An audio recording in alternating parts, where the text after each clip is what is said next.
नमस्ते दोस्तों। क्या आप भी अपने वाइफ के अकाउंट में कुछ फंड ट्रांसफर करके वहां से आप ट्रेडिंग अकाउंट ओपन करके कुछ कैपिटल गेन अर्न करते हैं, या आपके वाइफ के अकाउंट में फंड ट्रांसफर करके वहां से कुछ एफडी बनाते हैं और वहां से कुछ इनकम आप अर्न करते हैं? अगर आप ये सोचते हैं कि आपको जो वाइफ के अकाउंट में जो आपका इंटरेस्ट या कैपिटल गेन हुआ, इसके ऊपर में आपको टैक्स नहीं देना पड़ेगा, क्योंकि अगर आपके स्पाउस हाउसवाइफ है या उनका कुछ टैक्सेबल इनकम नहीं है, आप ये सोच रहे होंगे कि उनका अकाउंट में कैपिटल गेन और इंटरेस्ट दिखा के या इंटरेस्ट इनकम दिखा के थ्रेशोल्ड लिमिट के नीचे है तो हमको टैक्स देना नहीं पड़ेगा। अगर वहां पे कोई टीडीएस कटा हुआ है तो हम उसको रिफंड भी ले लेंगे। अगर आप ये सोचते हैं, मैं आपको बता दूं, इनकम टैक्स प्रोविजन में एक क्लबिंग ऑफ इनकम का एक प्रोविजन है। आइए मैं आपको बताता हूं कि अगर आपने बिना एडुकेट कंसिडरेशन का अगर कुछ अमाउंट ट्रांसफर किए हैं अपने स्पाउस के अकाउंट में और वहां से कैपिटल गेन और इंटरेस्ट अर्न किए हैं, तो ये आपके अकाउंट में टैक्सेबल होगा, ना कि उनके अकाउंट में होगा। चलिए उसको, ये जो प्रोविजन है मैं आपको ब्रीफली बता देता हूं। चलिए आगे बढ़ते हैं। आइए देखते हैं कि वो क्लबिंग ऑफ इनकम जो प्रोविजन है वो कैसा होता है। जैसे कि आप ये सेक्शन 64 को आप रीड कीजिए। In computing the total income of any individual there shall be included all such income as arises directly और इनडायरेक्टली।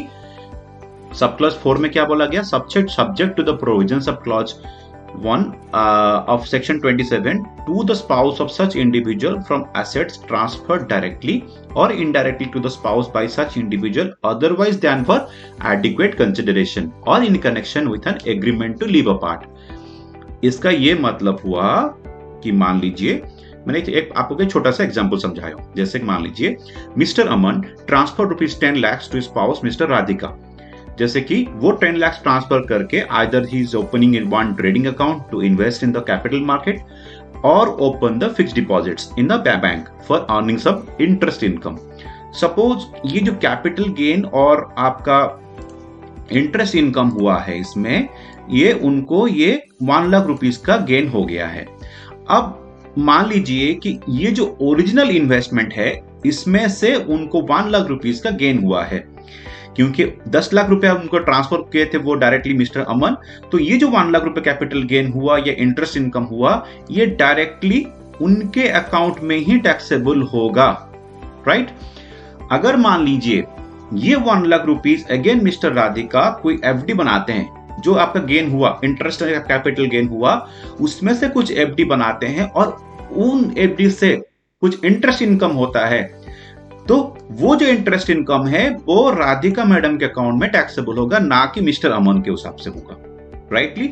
सो ये जानना है कि अगर आपने कुछ फंड ट्रांसफर किया अपने वाइफ के अकाउंट में, प्रिंसिपल अमाउंट के ऊपर में जो कैपिटल गेन इंटरेस्ट होगा वो आपके हाथ में टैक्सेबल होगा, और वो जो इंटरेस्ट इनकम हुआ अगर वो री इन्वेस्टेड करते हैं बाय द स्पाउस, देन उस री इन्वेस्टमेंट के ऊपर जो इंटरेस्ट कैपिटल गेन फर्दर होगा उसके ऊपर आपको टैक्स नहीं देना पड़ेगा, उसके ऊपर उनके स्पाउस को टैक्स देना पड़ेगा। Am I clear? अभी हम चलते हैं। अब आप सोचेंगे कि किस किस टाइप का अकाउंट के ऊपर में आपको ऐसा क्लबिंग ऑफ इनकम फेस करना पड़ सकता है। ऐसे नॉर्मली 7 टाइप ऑफ ट्रांसफर है, जैसे कि transfer of income without transfer of assets. Suppose मान लीजिए कि आपके पास में कोई कमर्शियल प्रॉपर्टी है, आपने बोले कि नहीं आप रेंटल इनकम आपको नहीं देते हुए आप अपने स्पाउस के अकाउंट में ट्रांसफर करेंगे या अपने कोई रिलेटिव के अकाउंट में ट्रांसफर करेंगे। ऐसा अगर आप करते हैं without transfer of the asset, वो जो इनकम अर्न हुआ उस एसेट के से वो भी आपके हाथ में टैक्सेबल होगा। सेकेंड आपको समझाया मैंने, income from asset transfer to spouse without adequate consideration, वो भी होगा। Income from asset transfer to son's wife without adequate consideration, वो भी आपके हाथ में ट्रांसफर होगा। And for the revocable transfer मतलब ये होता है कि अगर कुछ ऐसा ट्रांसफर्स होती है कुछ एसेट्स जिसमें कंडीशन रहता है कि वो एसेट आपके पास में बैक आ जाएगा, उसको भी हम बोलते हैं रिवोकेबल ट्रांसफर। उस ट्रांसफर के ऊपर में कुछ इनकम होती है तो वो भी आपके हाथ में टैक्सेबल होगा। जैसे माइनर चाइल्ड्स इनकम, कुछ माइनर चाइल्ड्स की इनकम के ऊपर भी आपको टैक्सेबल देना पड़ेगा, बट इसमें भी कुछ प्रोविजंस है, उसको डिटेल आपको ध्यान से पढ़ना पड़ेगा। Remuneration received by spouse from entity in which individual has substantial interest and transfer of asset to HUF। इस कंडीशन में आपको जो दूसरा का इनकम है वो आपके हाथ में क्लब हो सकती है। आइए समझते हैं उसका टैक्स प्लानिंग हम कैसे कर सकते हैं।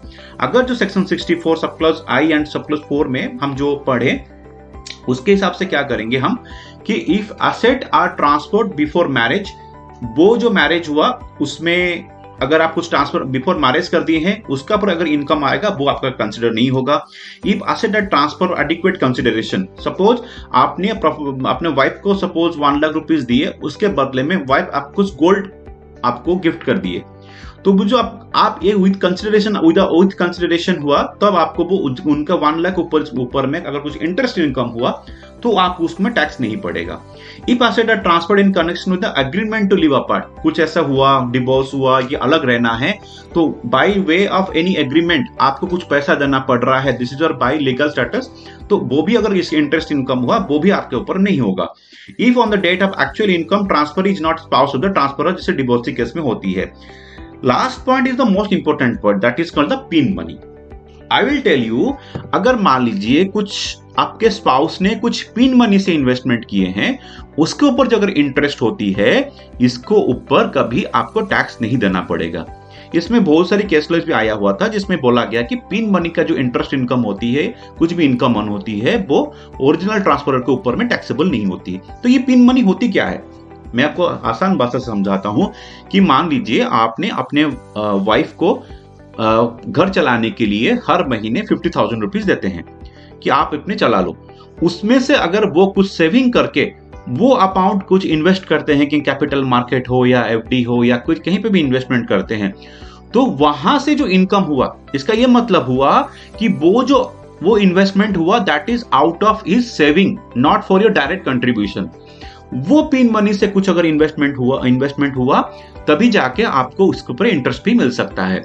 इसका यह मतलब नहीं है कि अगर आपका सैलरी है 2 लाख रुपीज, आप 1.5 लाख या 1 लाख रुपीज आप आज पिन मनी आप वाइफ को दें और वहां से इन्वेस्टमेंट करें, तो ये टैक्स डिपार्टमेंट का हाथ से पिन मनी नहीं है। पिन मनी के लिए जजमेंट करते हैं कि आपका टोटल हाउस होल्ड इनकम कितना है और उस हिसाब से पिन मनी कैसे होता है, कितना आपका अर्न होती है। तो अगर आपका स्पाउस कुछ पैसा सेविंग करके, उस पिन मनी से सेव करके उसमें कुछ कैपिटल इन्वेस्टमेंट करते हैं, वहां से अगर इंटरेस्ट आती है तो आपके उसके ऊपर में टैक्स नहीं देना पड़ेगा। समझ में आ गया? तो अगर फॉर एग्जांपल आपको अभी और टैक्स प्लानिंग करना है सपोज, तो आप कैसे करेंगे? तो अगर आपको कुछ इन्वेस्टमेंट करना है तो आप एक काम कर सकते हैं कि जो टैक्स फ्री इन्वेस्टमेंट्स हैं, लाइक पीपीएफ में डाल दीजिए पैसा, तो उसमें जो इंटरेस्ट इनकम होती है वो टैक्स फ्री होती है। आप कुछ शेयर्स में इन्वेस्टमेंट करते हैं, आपको पता होगा कि अगर शेयर का जो आप सेल वैल्यू, अगर कुछ कैपिटल गेन होती है, long term capital gain up to ₹1 lakh, that is exempted. Suppose आप अपने स्पाउस के अकाउंट में कुछ ट्रेडिंग किए हैं, वहां से कुछ लॉन्ग टर्म कैपिटल गेन हुआ है and that is up to 1 lakh rupees. अगर आप अपना स्यू वोटो आपने दिखाई अपने बुक्स में, क्योंकि उसके ऊपर में आपको कोई भी टैक्स देना नहीं पड़ेगा। अगर आपके वाइफ अकाउंट में ट्रेडिंग किए, उसमें कुछ शॉर्ट टर्म कैपिटल गेन हुआ, तो आपको उसमें 15% टैक्स को ऑफर करना पड़ेगा। तो आप मान लीजिए कि आपने कुछ एफडी इनकम वहां पे रखे हैं बैंक्स में आपके स्पाउस के नाम पे, वहां पे कुछ टीडीएस कट गया, तो आप बोलेंगे कि अगर मैं इनकम को मैं टैक्स बिल दूंगा तो what about the TDS? Income tax का आईटीआर जब आप भरते हैं ना, तो दूसरा का भी हम आईटीआर जो टीडीएस लगा हुआ है, जैसे स्पाउस का, उनका जो टीडीएस कटा हुआ है, अगर उनका इनकम को हम अपना इनकम में ऑफर कर रहे हैं तो उनका टीडीएस को भी आप क्लेम कर सकते हैं। ओके, सो जब भी आप इन्वेस्टमेंट करें, कभी भी अपना स्पाउस के ट्रेडिंग अकाउंट के थ्रू में, ये सब चीज का ध्यान रखिए कि आप ब्लाइंडली ये मत सोचिए कि इनकम टैक्स डिपार्टमेंट आपको नोटिस नहीं भेज सकती है। आपको ध्यान में रखना है कि जो अभी एआईएस अभी हाल फिलहाल में इंप्लीमेंट हुआ है, उसके तरीके से आपका वाइफ का पूरा एआईएस में ये कैप्चर होगा। That means without any substantial income there is much amount of investment in capital market, तो वो आपको इंक्वायरी कर सकते हैं। तो जब भी आप इन्वेस्टमेंट करें, वाइजली इन्वेस्टमेंट करें। Okay, thank you. अभी आप समझ तो गए होंगे कि जो आप जैसे अगर डाइवर्ट करके कुछ इनकम आप अर्न करते हैं, तो ये कैसे आपके हाथ में ये टैक्सेबल हो सकता है और उसमें आपको टैक्स प्लानिंग क्या है, कैसे आपको ये टैक्स आप सेव कर सकते हैं by way of tax planning. Tax चोरी करके नहीं, टैक्स प्लानिंग करके आपको करना है। ओके, ऐसी छोटी छोटी वीडियोस और थॉट्स के लिए आप मेरे चैनल को सब्सक्राइब कीजिए और ऐसे ही देखते रहिए। Thank you.